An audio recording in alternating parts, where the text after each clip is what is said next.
Canəli müəllim özü də muğamatı dərindən bilən, onun köklərinə dərindən yiyələnən gözəl bir ailədə, sənətkarlar ailəsində dünyaya gəldi. Canəli müəllimin babası Kərbəlayı Ağa Məhəmməd özünün də musiqi sənəti olub, musiqi istedadı olub, gözəl oxuyanlardan biri olub və sanki bunda bu musiqiyə olan böyük maraq, muğamata olan böyük həvəs onun oğlu Xanəli Əkbərova keçir. Məhz Xanəli Əkbərovdan Canəli Əkbərov muğamın sirlərini, onun dərinliklərini, onun incəliklərini, onun çalarlarını öyrənir. Xanəli Əkbərovun da özünün də muğam sənətində xüsusi dəsti xətti olub, xüsusi təkcə yalnız bir faktı qeyd etmək lazımdır ki, 1955-ci ildə Respublikada keçirilən olimpiyadada Xanəli Əkbərov bu olimpiyadanın qalibi olur. Musiqi ictimaiyyəti o dövrdə bizim çox hörmətli tariximiz Əhməd Bakıxanov, Seyid Şuşinski, Xan Şuşinski baxmayaraq ki, dəfələrlə Xanəli müəllimi Bakıya dəvət ediblər. Ancaq bəzi müəyyən problemlərə görə Xanəli müəllim Bakıya gələ bilməyib, özünün muğam sənətindəki fəaliyyətini Azərbaycanın gözəl güşələrindən biri olan Lənkəranda davam etdirir. Lakin onun oğlu Əziz Xələfi və bizim muğam sənətində Əziz Xələf hesab olunan Hacı Canəli Əkbərovsa özünün gözəl sənəti ilə, gözəl dəsti xətti ilə, gözəl insanlığı ilə, gözəl şəxsiyyət, qayğıkeş ata və gözəl insanlığı ilə bugün də bizim muğam sənətimizi xüsusi dəsti xətti ilə yaşadır və onu təbliğ edir.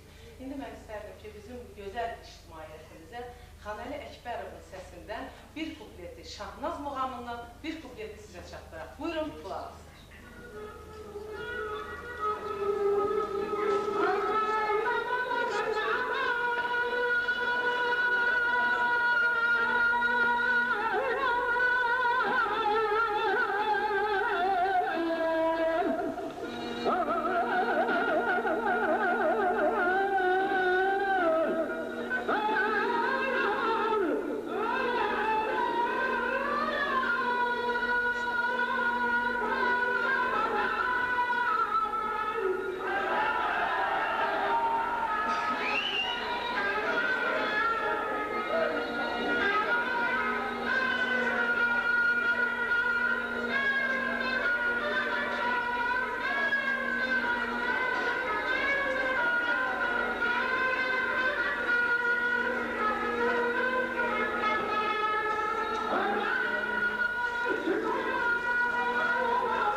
Valideynlərinin arzusu Canəli Əkbərovu həkim görməkdir.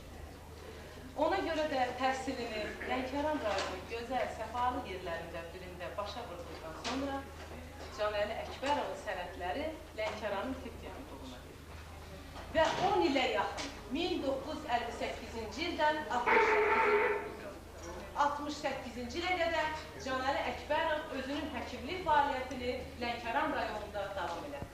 Lakin daxili bir istək, musiqiyə olan bu sevimli, ondan heç vaxt onu rahat bırakmayan bir həvəs daima Canəli müəllimi bəs mərkəzə, Bakıya muğam sənətinin inkişafında özünə məxsus yer tutmağa çağırırdı. Ona bunu zövq edirdi. Bu istək heç vaxt Canəli müəllimi sakit bıraxa bilməzdi. Ona görə də 1963-cü ildə Canəli müəllim Səhiyyə şöbəsinə müraciət edərək bir aylıq məzuniyyət istəyir.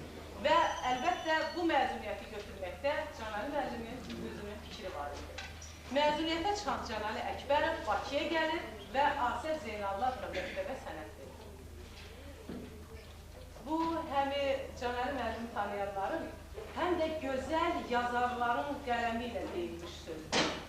Canəli müəllim Asəf Zeynallı adında məktəbdə Siyej Şünskinin və bizim görkəmli tarzan Əhməd Bakıxanovun ifasında o heyratı zərf muğamını ifa edərkən, indi hamı bilir bizim bütün musiqi ictimaiyyətimiz əvvəlki Borski küçəsində yedir. Deyək, sanki Borski küçəsində həm nəqliyyat, həm də əhalinin gediş-gəlişi kəsilmişdir. Hamı dayanıb bu gənc muğam ustadının nə dərəcədə yüksək səsə, həm zildə, həm bəndə necə gözəl muğamatı ifa etməsinə qulaq asılmış. Lakin bütün bunlara baxmayaraq, yenə də Hacı Canəli Əkbər ümid eləmirmiş ki, bu məktəbə qəbul ola bilər və yaxud bu cür yüksək qiymət ala bilər. Bir neçə gün ondan sonra gözəl sənətçilərdən biri ilə görüşür Canəli müəllim və onun dili ilə desək, Canəli müəllim o təbrik edir, deyir, Canəli, mən səni təbrik edirəm, artıq sən texnikumun tələbəsisən, özdə 5 qiymət almışsan. Çox böyük təntənə ilə, o necə deyərlər, səbirsizliklə, həyəcanla gözlənilən artıq mərhələnin, yəni muğam sənətinə gedən bu gözəl, əzəmətli mərhələnin sanki bir mərhələsi, yəni bir addımı artıq bunun arxada qalır və Canəli müəllim Asəf Zeynallı texnikumun tələbəsi olur. Bundan sonra onun Əhməd Bakıxanovun evində artıq muğam üçlüyü ilə ifaları, filarmoniyanın səhnəsində onun ifa tərzləri. İndi bizim bütün musiqi ictimaiyyəti bilir ki, Əhməd Bakıxanovun evi hal-hazırda bizim Musiqi Mədəniyyəti Dövlət Muzeyinin xalq çalğı alətləri şöbəsidir, filialı kimi fəaliyyət göstərir. Yəni, bu ocağın da Canəli müəllimin böyük bir muğam sənətində, muğam ustası kimi puxtələşməsində Əhməd Bakıxanovun da məhz bizim bu muzeyin də özünün xüsusi dəsti xətti olur. Bundan sonra artıq 1965-ci ildə bir dəfəlik, yəni artıq Canəli Əkbərovun